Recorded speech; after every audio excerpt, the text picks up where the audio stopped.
Hello and welcome to a new vlog. In this one, we'll visit a supposedly haunted manor house ruin at dusk. Dominic and I take a trip to Paynes Hill in Surrey and explore their magical and romantic gardens. And I find myself inspired by the colours and sights of summer and start work on 2 new series of paintings.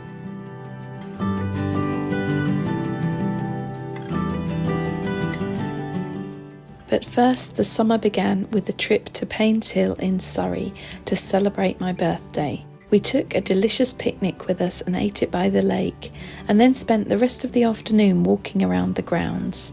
Paynes Hill was created in the 18th century by Charles Hamilton as a living painting, and it really is a work of art with, as their website says, dramatic follies, calming waters and stunning views.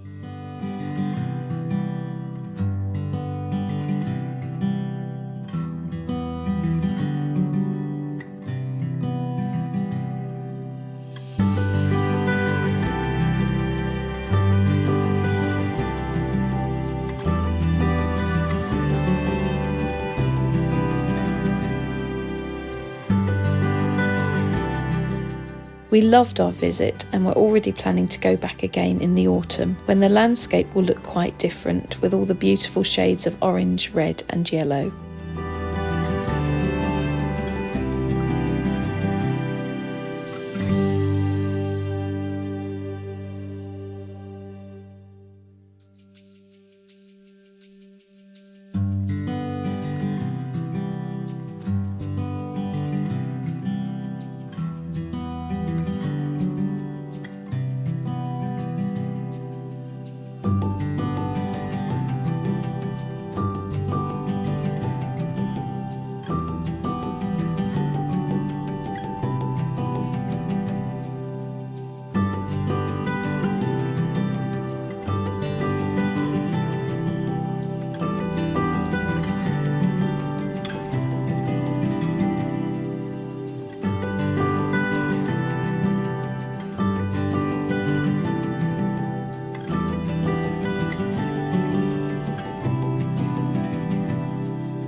I felt inspired by the landscape while I was there, but I didn't realise that it would find its way into my work so directly.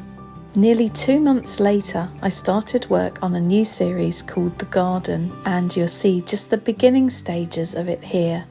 I'm going to make a video for my patrons on Patreon documenting my work on this series.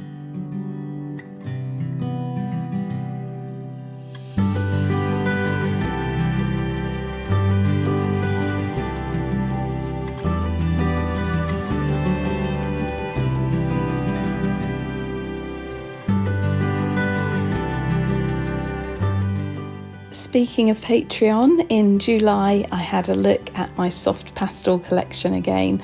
I bought some a while ago, but inspired by a recent video by Crixis here on YouTube, I decided to swatch them and see how well they would work with water.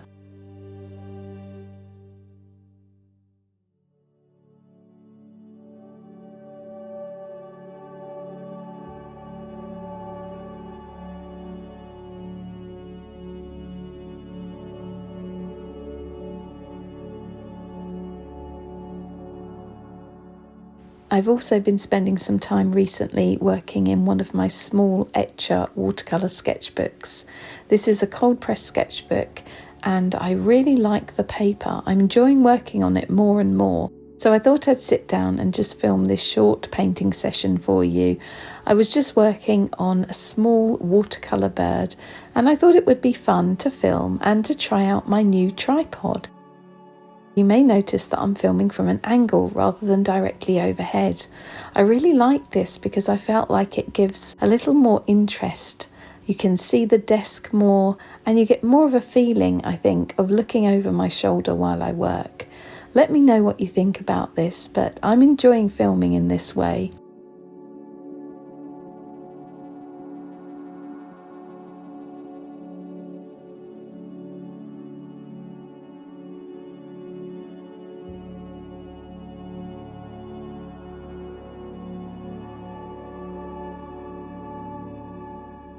open on the desk is the A Gallo Greens palette from a recent art haul video. The reason that it's on the desk and that I'm not using it for this bird is because I just filmed a video for you where I'm using the greens and the blues palette to create a piece of artwork. I've also put together recently a little additional palette to use alongside these palettes and also my main watercolour palette. And I'll talk to you about this in more detail in future videos, but it's the additional palette I'm using to paint the bird here.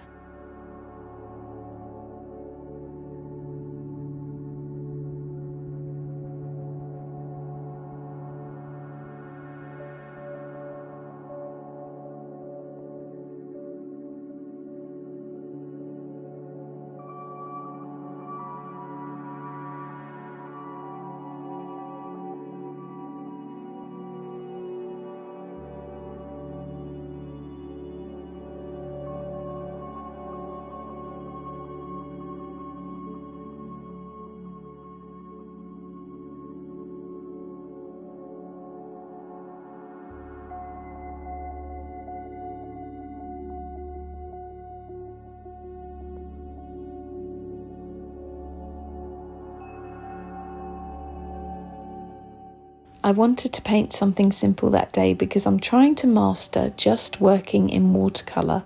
I tend to always want to add mixed media to my watercolour pieces. So whether that's neocolour or coloured pencil or maybe pen or something else, I always seem to add additional media. And I think it would be lovely just to work in watercolour. I have done this in the past, but I do have a tendency to want to work in mixed media. So for this little exercise, I was determined to just use watercolour for this bird.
Does anyone else hold their brush this way? I would love to know if any of you do.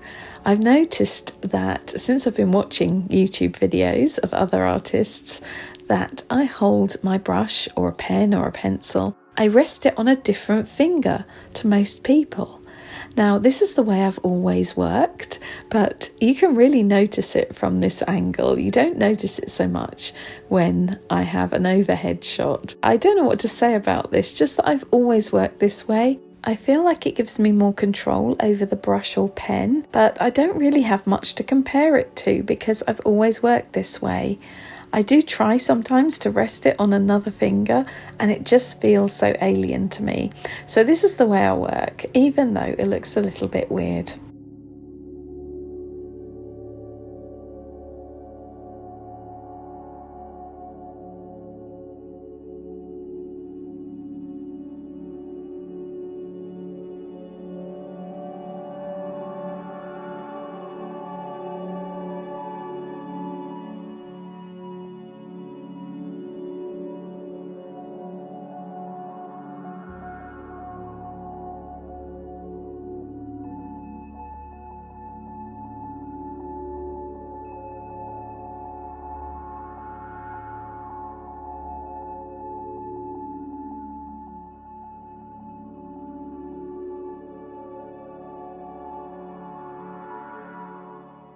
Another series I started this summer is my English Fields series. To date, I have completed the first 3 pieces in the series, and they're based upon the landscape that surrounds me in Surrey.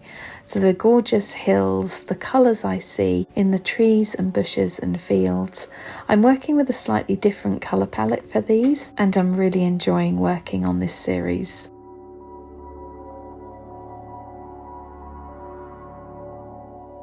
Here's a preview of one of the new postcard sets that will be released during the next shop update. If you'd like to know when that's happening, please sign up to the mailing list via my website. Something I've returned to this summer is painting on pieces of beach pottery and sea glass. I even tried painting some little miniature landscapes on some of them, and I love the way they turned out. These ones have all sold in a recent shop update, but I will be making some more, so hopefully I should have some available soon.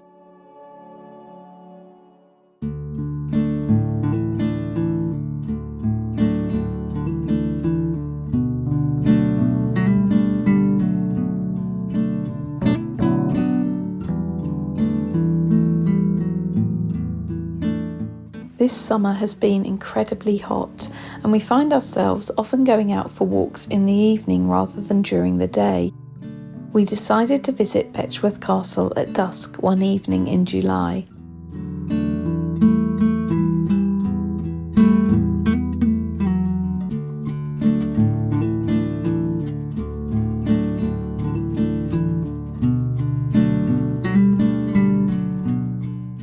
Betchworth Castle is the ruin of a fortified medieval stone house built on a sandstone spur overlooking the western bank of the River Mole in Brockham in Surrey.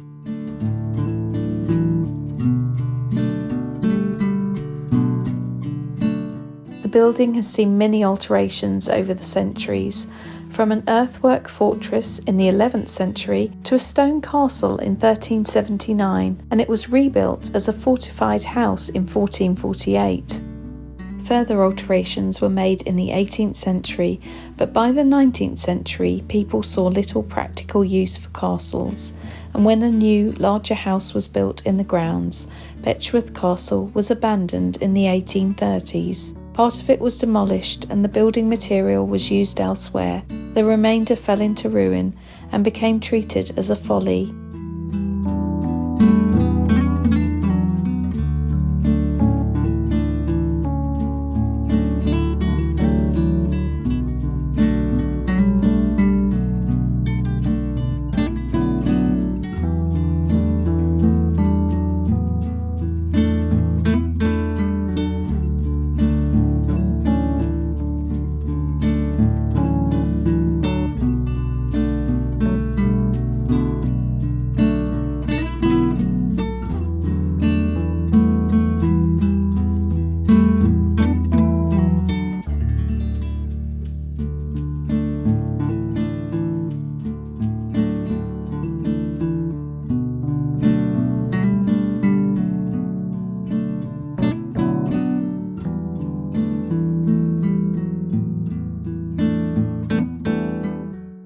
Legend has it that the castle is haunted by a black dog that prowls the ruins at night, as well as the lord of the manor.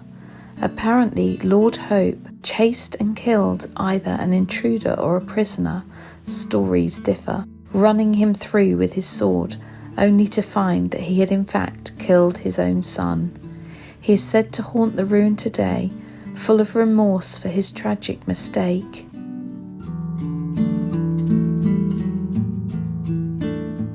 I don't think we captured anything during this visit, but if you can see anything on this footage, you'll have to let me know in the comments below. One night a couple of years ago, when Dominic and I were there after dusk, Dominic was looking at the castle and he heard the panting of a big dog coming closer. He turned around, but there was nothing there. Did he hear the legendary black dog of Betchworth Castle?